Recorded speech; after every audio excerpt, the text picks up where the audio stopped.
तो दोस्तों ये देखिए क्या किया है मैंने। किया ये है कि मैं गई थी सिर्फ आटा लेने के लिए। आटा बिल्कुल ख़त्म हो गया था गेहूं का, और मुझे स्टफ़ पराठे बनाने थे बच्चों के लिए, तो गेहूं का आटा लेने गई थी मैं। फिर मुझे थोड़ा थोड़ा करके सामान वहाँ याद आता रहा, और फिर मुझे याद आया कि हमारे पास ये राम वाला झंडा नहीं है, तो वो लगाना पड़ेगा। तो वो सब मैं लेकर आई हूँ, मिट्टी के दिए लेकर आई हूँ, थोड़ा कलर लेकर आई हूँ। आरब बोल रहा था कि वो डेकोरेट करेगा दिया, तो कुल मिला के ये मतलब दिए और वो सब सामान है। और फिर उसके बाद मैं गई सब्ज़ी की दुकान पे। आटा तो मैंने सबसे लास्ट में लिया है, पहले मुझे सब्ज़ियाँ दिख गई तो मैं खुद को कंट्रोल नहीं कर पाई, मैंने बहुत सारी सब्ज़ी ले ली है। और भी ली थी मैंने, क्योंकि मैं बैग वगैरह कुछ लेके नहीं गई थी, मैं तो सिर्फ फटाफट आटा लेने के लिए गई थी। वहाँ जाके मेरे से रेजिस्ट नहीं हुआ और मैंने एक एक करके बहुत सारी चीज़ें ले ली, और फिर मुझे 3-4 चीज़ें कैंसिल करनी पड़ी। मूली बहुत अच्छी आई थी, मैंने ली, फिर उसको मैंने कैंसिल कर दिया कि मैं इतना उठा के नहीं लेके जा पाऊँगी। तो ये इतना सारा चीज़ मैंने ले लिया, और बहुत टाइम मुझे वहाँ लग गया। 15 मिनट में आ जाती मैं, बट मैं आई हूँ 1 घंटे में सब सामान लेते लेते करते करते। तो ये हो जाता है। इसमें 2 कारण हैं, एक तो मुझे सब्जियाँ लेना पसंद है, दूसरा कि गूगल पे से क्या है कि पैसे जो है ना वो कैश रखने की ज़रूरत नहीं है, तो कम पड़ते नहीं है, जो है पेमेंट करो और ले लो, तो रोक कहीं नहीं होती है। मुझे सब्ज़ी की दुकान पे ना खुद को रोकना ही पड़ता है, अदरवाइज़ मेरे को सब अच्छा लगता रहता है, लेती जाती हूँ। खाती मैं ज़्यादा सब्जियाँ नहीं हूँ, बट जो खाती हूँ वो लेती हूँ, और जो मेरे हस्बैंड घर में लोगों को पसंद है वो लेती हूँ। इस चक्कर में बहुत सारी सब्जियाँ ले लेती हूँ। तो ये मतलब है, एक आटा लेने गए थे और इतना सारा सामान, मुझे ना ये बोरी मांगनी पड़ी ग्रॉसरी वाले अंकल से कि मैं इतना सब कुछ क्योंकि तब मुझे नहीं मालूम था कि सब्ज़ी वाली भी मेरे लिए काइंड होगी और बड़ी पॉलिथीन में कर देगी, वरना छोटी छोटी पॉलिथीन मैं लेकर के स्कूटी पे आती कैसे। तो ये आपके साथ ऐसा होता है कि नहीं मुझे बताना, बट मेरे साथ हमेशा होता है। अगर मैं सब्ज़ी की दुकान पे गई हूँ, एक कुछ लेने जाऊँगी और ऐसे बड़ा सा बैग तो हो ही जाता है मेरे साथ। तो आज मैं 2 तरीके के पराठे बनाने वाली हूँ लंच में। मूली का पराठा है, और बारीक धनिया जो देसी वाली आ रखी है ना, बहुत अच्छी लगती है, तो खूब सारा धनिया मैंने चॉप किया, आधा इसमें डाल दिया और आधा इसमें डाल दिया। ये है आलू के पराठे का मिक्सचर। और आज मैंने एक नई चीज़ इसमें, नई नहीं मतलब कभी कभी डालती हूँ, हमेशा नहीं डालती हूँ। इससे खुशबू और टेस्ट बहुत अच्छा होता है। ये जो आपको दिख रहा है ना, ये है धनिया, जीरा और सौंफ का कूट करके, मैंने भून करके और कूटा है मैंने, तो इसी में किया था मैंने। ये देखो, तो इसी में कूट करके और अच्छे से, ये देखो धनिया गिर गया है, उठा लो। ओके, ये भी डाल दिया। तो इसी के लिए आटा ख़त्म हो गया था, तो वही आटा भी ले करके आई हूँ, और इसमें ये मूली का जो जूस है ना, इसी के अंदर आटा लगा लूँगी। तो आटा सिर्फ इतना ही थोड़ा सा बचा हुआ था, ये देखो इतना, तो इतने में तो नहीं हो पाएगा, तो इसलिए फिर मैं लेकर आई मैं। चलो आटा लगाते हैं, पराठा बनाते हैं, फिर आपको थाली दिखाएंगे। Hello everyone, welcome back to my channel. और आज है संडे और कल है मंडे 22 तारीख, यानी कि हाफ डे की छुट्टी सभी को मिली है। तो हस्बैंड की भी कल मॉर्निंग में छुट्टी है, और कल है बहुत बड़ी वाली दिवाली, तो उस सब की तैयारी करना एक अलग ही जोश था, क्योंकि राम मंदिर का जो मूर्ति स्थापना था, तो उन सब चीज़ों से लेकर के बहुत सारी न्यूज़ आ रही थी, और बहुत सारी चीज़ें पढ़ रही हूँ मैं, वीडियोज़ भी देख रही हूँ आजकल, तो काफ़ी ज़्यादा जोश भरा हुआ था। तो आज वैसे हस्बैंड घर पे थे संडे को, तो मैंने सोचा कि आज उनको बहुत दिनों से, मतलब इस सीज़न में मुझे याद है कि एक बार मैंने मूली का पराठा खिलाया था, वो भी ज्वार के आटे में बनाया था स्टफ़ करके। तो आज मैंने कहा कि आज एकदम ऑथेंटिक जो पराठे बनते वही बनाऊंगी मैं। तो एकदम तब टाइम भी था, और आज मैंने उनको बोला था कि आज ज़्यादा वो मत सोचो, गेहूं के आटे से ही बनाती हूँ। बहुत दिनों से उन्होंने गेहूं के आटे की रोटी पराठे ऐसा सच नहीं खाए हैं, और स्टफ़ पराठे जो ट्रेडिशनली बनते हैं वो तो ऐसे ही बनते हैं। तो मैंने कहा आज आपको वैसे खिलाती हूँ, क्योंकि अब सीज़न जाने वाला है, तो फिर एक बार तो खा लो अच्छे से। तो आज मूली के पराठे भी बना रही हूँ, और बच्चे उतना ज़्यादा बच्चे क्या मतलब आरव उतना ज़्यादा इन्जॉय नहीं करता है मूली पराठा। वैसे वो अगर सिर्फ मूली पराठा बनाती हूँ तो खा लेता है, ऐसा कुछ नहीं कि खाएगा नहीं, बट मेरे पास आलू उबले हुए रखे थे, तो मैंने सोचा कि चलो आलू का पराठा भी कर देती हूँ, तो क्वांटिटी भी थोड़ी अच्छे से हो जाएगी और वैरायटी भी हो जाएगी। तो अब मैं फटाफट से सारी तैयारियाँ स्टफिंग वगैरह रेडी कर लूँगी, उसके बाद में इकट्ठे पराठे बनाऊँगी। और यहाँ पर यश जो है वो सो के उठ के सीधे किचन में घुसता है, मेरे साथ ही खड़ा रहता है, सब फैलाता है, और मसाले का डब्बा भी सब इधर उधर, मतलब उसको हर चीज़ ऑब्जर्व करता है, और जो मैं करती हूँ उसको कॉपी करने की कोशिश करता है। तो अभी लाल मिर्ची के डब्बे में उसने खूब सारी अजवाइन भी डाल दी थी कल परसों में। और यहाँ पे क्यूट क्यूट सी बातें हरकतें इसकी इतनी ज़्यादा चलती है कि मुझे अच्छा लगता है, तो मैंने थोड़ा एक्स्ट्रा ही उसको कैप्चर किया है। और वो यहाँ पर बाय करने की कोशिश कर रहा है, ये देखो आप।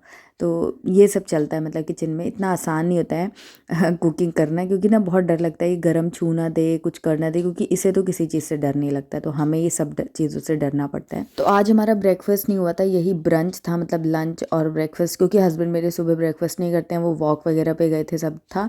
तो मैंने बस अपने अकेले चाय बना करके पी ली थी, और उसके बाद फिर मैं इन सब चीज़ों की तैयारी में लग गई थी। और अब मैं यहाँ पर पराठे सेकती जाऊँगी, और इन लोगों को बोल दिया था कि प्लेट लगा लो, हस्बैंड को भी बोल दिया था कि अपनी प्लेट लगा लो, क्योंकि चटनी है या क्या जो भी कुछ खाना हो अपने हिसाब से निकाल लो। और मैं इधर पराठे सेकती जाऊँगी, गरम गरम खाते जाना, क्योंकि सर्दियों में गरम पराठे अच्छे लगते हैं। और स्टफ़ पराठे अगर गरम खाए जाए तो ज़्यादा अच्छे लगते हैं, ठंडे भी अच्छे लगते हैं, बट गरम ज़्यादा मज़ा आता है।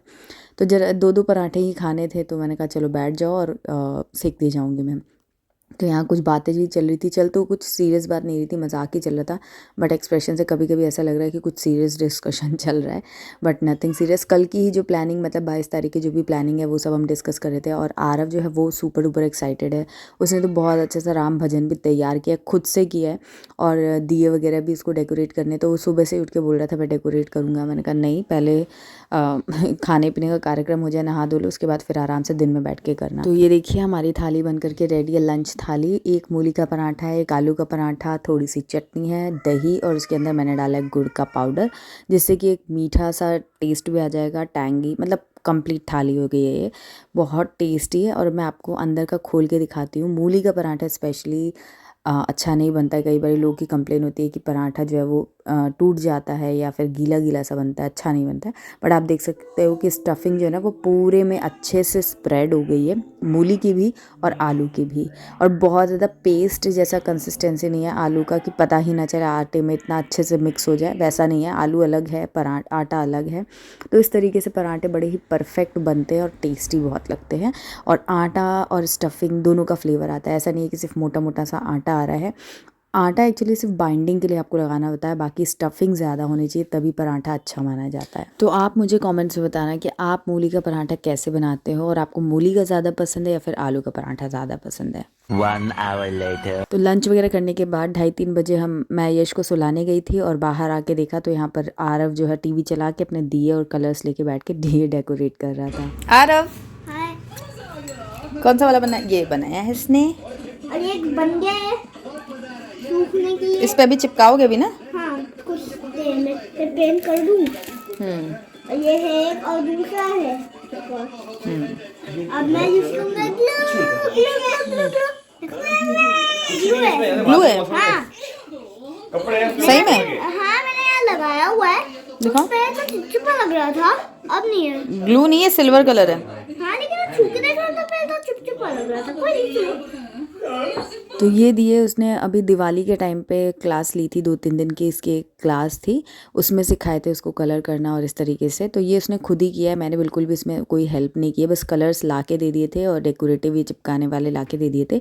बहुत ज़्यादा कुछ ऐसे मुश्किल नहीं है, बहुत ज़्यादा कुछ आर्टिस्टिक नहीं है, बट फिर भी उसने अपने आप किया और अपने मन से किया, तो मुझे बहुत अच्छा लगा। तो मैंने थोड़ा सा कैप्चर किया जस्ट टू मोटिवेट हिम।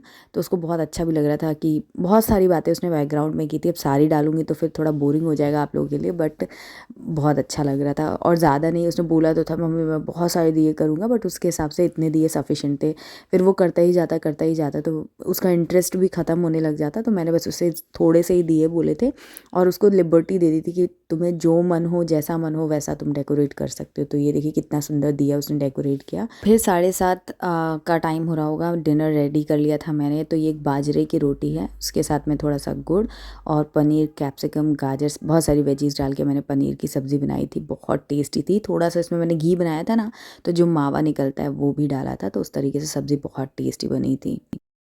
ओ जन्म जन्म की खोज बताए, राम से चल कर राम पे आए, प्रेम कोई हम और न जाने, राम से रूठे राम से माने, ओ राम सिया राम की राम कहानी,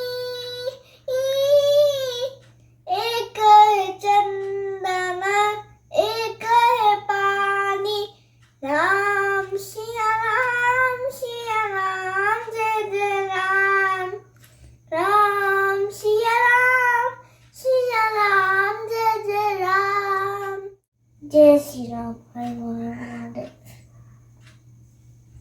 next day. तो ये है नेक्स्ट डे यानी कि 22 जनवरी। आज के दिन प्राण प्रतिष्ठा होगी राम मंदिर में, राम मूर्ति की।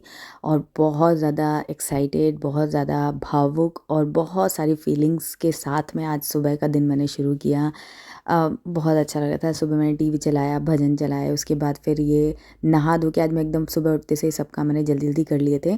और हस्बैंड ने बोला था कि आज के दिन तो कढ़ी चावल बननी चाहिए, तो उनके लिए मैंने कढ़ी चावल मतलब उनके हिसाब से रखा था। और मुझे लगा कि राम जी आने वाले हैं, दिवाली मनाने वाले हैं, तो पक्का भोजन भी होना चाहिए। तो मैंने उत्सव भोज बनाया था कहा जाए। मैं बहुत उत्साहित भी थी और बहुत खुश भी थी और बहुत अच्छा फील हो रहा था। तो पूरा घर का माहौल जो ना बहुत अच्छा था।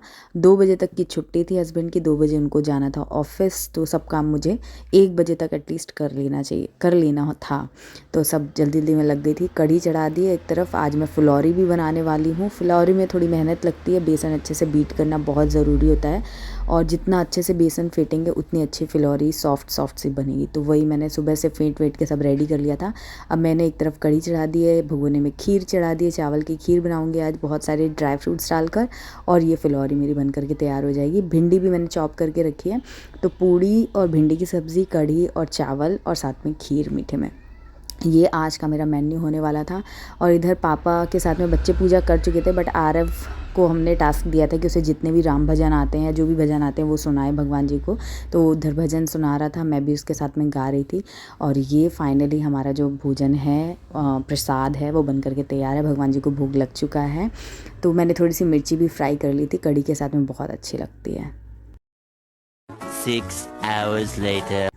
तो अब शाम को 6:30 बजे के अराउंड हम लोग आ गए थे मंदिर। 6:30 बजे आरती थी, 7 बजे प्रसाद वितरण था। हमारे यहाँ 2 दिन का कार्यक्रम था। 21 को भी भंडारा हुआ था, शोभा यात्रा निकली थी, और आज भी पूजा, हवन और प्रसाद वितरण था। जय जय हो। चलो जल्दी आगे चलो ना। तो इतना अच्छा सेलिब्रेशन, इतना अच्छा सेटअप किया हुआ था ना हमारी सोसाइटी में, बहुत अच्छा लगता है। कोई भी प्रोग्राम हो ना तो बहुत अच्छे से वो सब कुछ सेलिब्रेट किया जाता है और सभी लोग वो बहुत ही जोश के साथ में इन्वॉल्व होते हैं। तो ये प्रसाद की थाली है, देखिए बहुत टेस्टी सी खिचड़ी थी, थोड़ा सा हलवा था, खीर थी, नमकीन था, चॉकलेट्स था और एक और चीज़ भी थी, बूंदी थी। तो ये बहुत टेस्टी सा खाना था, मुझे बहुत अच्छा लगा, मैंने एकदम अच्छे से एंजॉय किया। और ये देखिए इस तरीके से पूरा अलग से भी एक टेंट वगैरह लगा करके सेटअप किया था। मंदिर तो है ही हमारा, पूरा बहुत अच्छे से डेकोरेट था, चारों तरफ दिए लोगों की भीड़ भड़का, मतलब बहुत अच्छा लग रहा था। पूरी वाइब आ रही थी कि हाँ भाई दिवाली है। तो घर आके हमने फिर दिए वगैरह सब सेटअप किए। बत्ती नहीं थी, मैंने बत्ती खुद बनाई हाथों से। उसके बाद फिर तेल वगैरह डाल के दिए सब जगह लगाए, गेट पे हर जगह। और सब लोगों का घर भी थोड़ा बहुत मैं आपको दिखा रही हूँ कि सब लोगों ने बहुत अच्छे से लाइट्स वगैरह लगाई थी। लाइट तो हमने नहीं लगाई थी, बट लाइट्स लगाई लोगों ने, दिए लगाए, रंगोली वगैरह भी बनाई। तो मतलब जो जिस तरीके से अपने घर में दिवाली सेलिब्रेट करता है, बस उसी तरीके का सेटअप किया था। तो 22 जनवरी का दिन बहुत बड़ा दिन था, बहुत उमंग भरा दिन था। राम मंदिर में राम जी की मूर्ति की प्राण प्रतिष्ठा हुई और इस इवेंट के लिए मैं मेरी ओर से आप सभी को हार्दिक शुभकामनाएं और बहुत सारी बधाइयाँ। और हाँ, आरव का भजन आपको कैसा लगा उसके लिए कुछ एक शब्द कमेंट्स में ज़रूर लिखना।